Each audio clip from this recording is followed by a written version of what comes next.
Plus, we'll have late-breaking developments on the crash of an Alaska Airlines passenger plane off the coast of Southern California. Good evening. This is a special edition of 48 Hours, and we begin with an update on a still developing story, the crash of a jetliner off the coast of California. It was Alaska Airlines Flight 261 en route from Puerto Vallarta, Mexico to San Francisco. The plane, an MD-83, went down in the Pacific northwest of Los Angeles shortly after the crew reported mechanical trouble. A search is underway for victims. There are no known survivors. CBS News correspondent Jerry Bowen in Los Angeles is following the story. Jerry? It's a surreal scene tonight in the chilly Pacific waters 20 miles northwest of Los Angeles, where the Alaska Airlines plane crashed this afternoon after reporting mechanical problems. The Coast Guard reports several bodies have been recovered, but still no survivors. Alaska Airlines says Flight 261 with 83 passengers and a crew of 5 was en route from Puerto Vallarta to San Francisco when the pilot radioed that there was a stabilizer trim problem. The plane was cleared to divert to Los Angeles International Airport, but never made it. Los Angeles radar reported the aircraft falling from 17,000 feet just off the coast of Southern California. Under the bright lights of Coast Guard vessels and a commercial fishing boat, search, rescue, and recovery efforts continue at this hour. But all that remains is a debris field of aircraft parts and an oil slick. Bodies have been recovered, but no survivors. And the cold waters make the possibility of survivors less likely. How long can you really keep this up? We'll keep this up until there's zero chance of finding anybody alive. And in 58-degree water temperature, people can survive. There's been miracles. So we're not going to quit until we're positive that there's absolutely no chance. And we are also backfilling.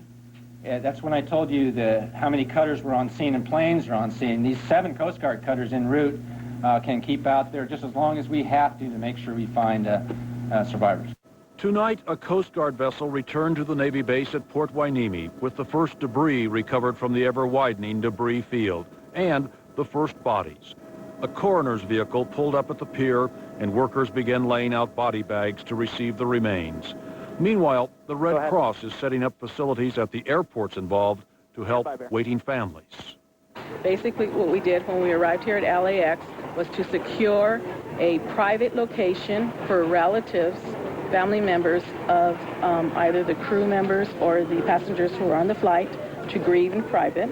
Among other things, the stabilizer trim controls the airspeed or the up and down pitch of the aircraft. An Alaska Airlines MD-80 captain told CBS News tonight that pilots are routinely trained in simulators to deal with that kind of a problem, although it makes the plane very difficult to handle.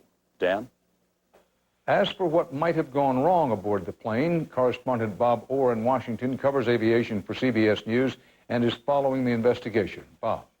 Over the next several hours, investigators from the National Transportation Safety Board will be arriving in Los Angeles to begin the job of trying to find out what happened to Alaska Airlines Flight 261. At this hour, the search and rescue mission is continuing at sea, but no survivors so far have been found. The plane is a McDonnell Douglas MD-83. That's part of the MD-80 family, one of the most widely used airplanes in the world, typically used on short-haul flights.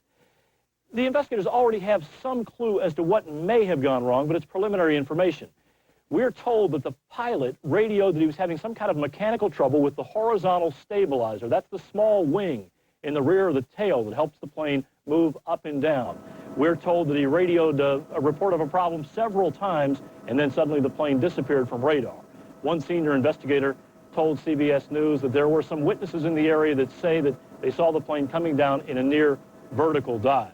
Of course, the first priority is the search for any potential survivors. Beyond that, the NTSB will want to collect the black boxes, the cockpit voice tape, and the flight data recorder to try to find out what went so tragically wrong off the coast of Los Angeles. Dan? Bob Orr, thanks. We'll be closely monitoring this story throughout the broadcast, and we will bring you any late developments.